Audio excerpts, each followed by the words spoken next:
Good morning friends, Manish की बात में एक बार फिर से आप लोगों का स्वागत है। मुझे बहुत लोगों का फ़ोन आया कि सर आप हर वीडियो में बोलते हैं फाइनेंशियल जर्नी स्टार्ट करने के लिए, तो फाइनेंशियल प्लानिंग कैसे किया जाए इस पे आप एक वीडियो बनाइए जिससे हम लोग बहुत आसान भाषा में समझ सकें।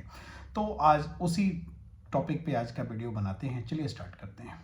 सपोज कीजिए कि आप किसी कंपनी में काम कर रहे हैं और अचानक से आपको एक मेल आता है कि कल से आप काम पे आपको नहीं आना है, आप हटा दिए गए हैं कंपनी से, आपको टर्मिनेट कर दिया गया है या किसी कारणवश कंपनी बंद हो गई है, उसका ऑपरेशन बंद हो गया है, कल से आपको काम पे आने की ज़रूरत नहीं है। आप क्या करेंगे? बहुत परेशान होंगे। जाहिर सी बात है कि आपकी कंपनी ही आपकी जो जीवन चल रही है वो एकमात्र कमाई का जरिया आपकी कंपनी थी और आप परेशान तो हो ही जाएंगे कंपनी के बंद होने से। सपोज कीजिए कि आप कोई बिजनेस कर रहे हैं और अचानक से आपका कोई बहुत बड़ा बिजनेस डील टूट जाता है या बंद हो जाता है, वो आपको डील कॉन्ट्रैक्ट नहीं मिलता है और आपका बिजनेस ठप पड़ जाता है, तो अब क्या करेंगे? तो जाहिर सी बात है कि दोनों केस में आप बहुत परेशान होंगे, क्योंकि आपने इसको कभी सोचा नहीं था कि ऐसा भी हो सकता है, कभी कुछ प्लान नहीं किया इसके बारे में। तो ऐसा ही होता है, कभी कभी जीवन में अनिश्चितताएं कभी भी आ सकती है। अनसर्टेनिटी इनविटेबल है, वो कभी भी आपके जीवन में परेशानी का सबब बन सकती है। ऐसे मौके आते हैं जब आप अपने आप को हताश पाते हैं, और ऐसे मौके हर आदमी के जीवन में हर कभी न कभी आए होंगे और आ सकते हैं। तो इसके लिए फाइनेंशियल प्लानिंग करनी बहुत ज़रूरी होती है। तो फाइनेंशियल प्लानिंग अगर कोई करके रखा होता है अपने लिए, तो वो उस समय बहुत हेल्प आती है। तो फाइनेंशियल प्लानिंग करने के पीछे जो मेन मोटो होता है यही होता है कि आप किसी भी परिस्थिति को झेल सकें, उसका सामना कर सकें। उस समय आप टूटे नहीं, बिखरे नहीं, आप बाउंस बैक करें, आपको कुछ समय मिल जाए आगे बढ़ने के लिए, उस समय को आप पार कर सकें, आप कोई नया जॉब खोज सकें, आप कोई नया बिजनेस स्टार्ट करें या बिजनेस को फिर से बिल्ड करने का आपको टाइम मिल जाए। तो इसके लिए फाइनेंशियल प्लानिंग करनी बहुत ज़रूरी होती है। तो फाइनेंशियल प्लानिंग में सॉरी, सबसे जो ज़रूरी चीज़ होती है कि आपके जो मंथली खर्चे हैं। सपोज कीजिए कि आपका मंथली खर्चा 50,000 है, या किसी का 1 लाख हो सकता है, किसी की 20,000 हो सकती है। तो 6 टाइम्स अपने मंथली एक्सपेंस का 6 टाइम्स एक कॉर्पस ऐसा बनाइए जो आपके लिए हमेशा वो रिजर्व रखिए उसको।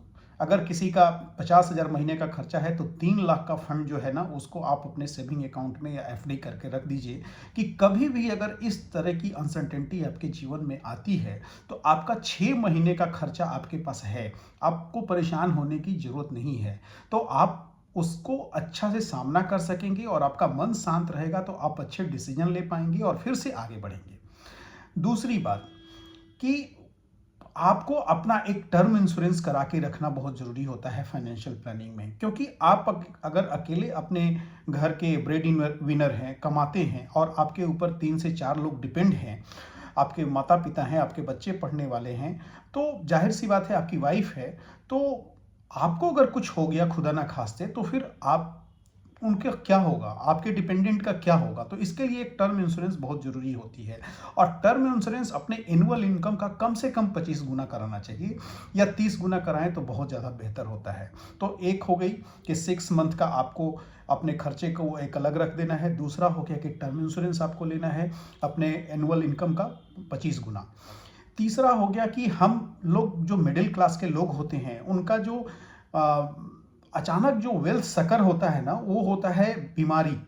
कोई अगर बड़ी बीमारी हो जाए, कोई एक्सीडेंट हो जाए, कोई घर में बड़े बुजुर्ग बीमार हो जाए, तो फिर पैसे का बहुत खर्च होता है। हॉस्पिटल्स में एक बार जब पेशेंट जाता है तो कितना पैसा लगता है वो खुद पता नहीं होता है। तो आपको अपनी फैमिली को हेल्थ इंश्योरेंस लेकर जरूर रखना है, ताकि अगर किसी तरीके की बीमारी होती है तो उस समय आपका पैसा, जमा पूंजी आपका खराब ना हो, तो आप अपने लोगों का अच्छा से अच्छा हॉस्पिटल में इलाज करा सकें। तो तीसरा हो गया हेल्थ इंश्योरेंस।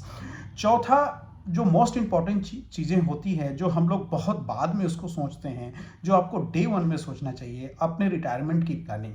अगर आप प्राइवेट सेक्टर में हैं, कॉरपोरेट सेक्टर में हैं, तो आप जब तक काम कर रहे हैं तब तक तो आपको सैलरी आती है, लेकिन जिस दिन आप रिटायर होते हैं, बूढ़े होते हैं, ओल्ड एज में होते हैं, आपके शरीर में ऊर्जा नहीं होती है उतनी काम करने की, तो उस समय पैसा कौन देगा, कहाँ से आएगा पैसा। तो जब आप प्रोफेशनल जर्नी स्टार्ट करें उस दिन सबसे पहले अपने रिटायरमेंट के लिए प्लान करना शुरू करें। एक ऐसा फंड चुनें, एक दो फंड में आप एसआईपी करना शुरू करें, जिससे आपको रिटायरमेंट का कॉर्पस तैयार हो, जो आपके जॉब छोड़ने के बाद भी वो पैसा आपको मिलता रहे एसडब्ल्यू के माध्यम से। तो एक हो गया, चौथा चीज हो गया रिटायरमेंट की प्लानिंग।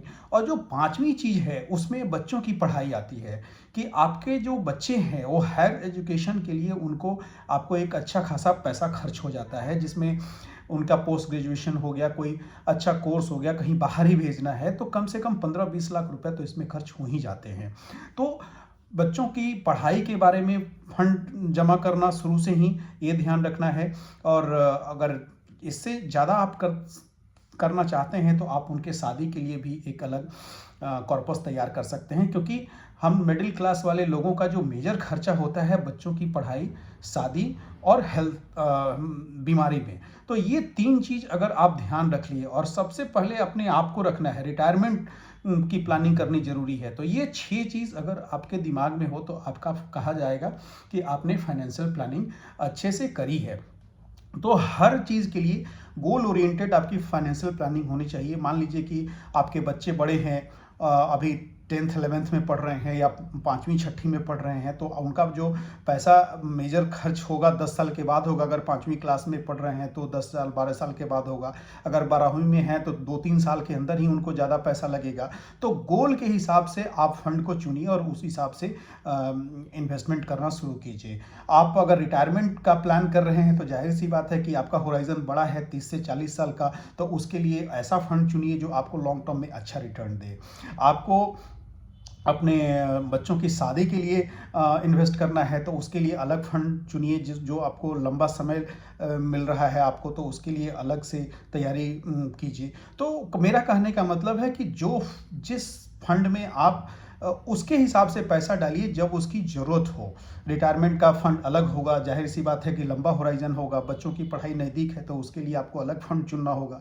तो ये सारी चीज़ें ध्यान में रख के, और सबसे इम्पॉर्टेंट कि आप इमरजेंसी फंड को बहुत जितना जल्दी हो सके सब काम छोड़ के पहले अपने 6 महीने का इमरजेंसी फंड का कॉर्पस तैयार कीजिए। तो ये सारी रही फाइनेंशियल प्लानिंग के जो तरीका होता है, इसी तरीके से किया जाता है फाइनेंशियल प्लानिंग को।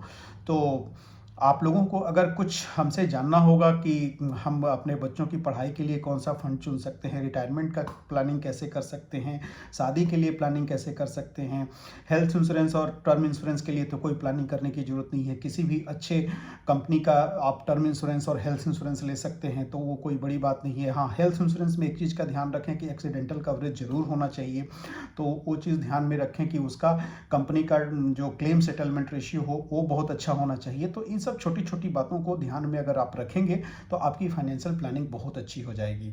तो अगर मेरी बात आप लोगों को लगे कि नहीं मैंने कुछ अच्छा वैल्यू ऐड किया है तो ज़रूर लाइक कीजिए और कमेंट कीजिए और शेयर कीजिए। Thank you very much, love you all.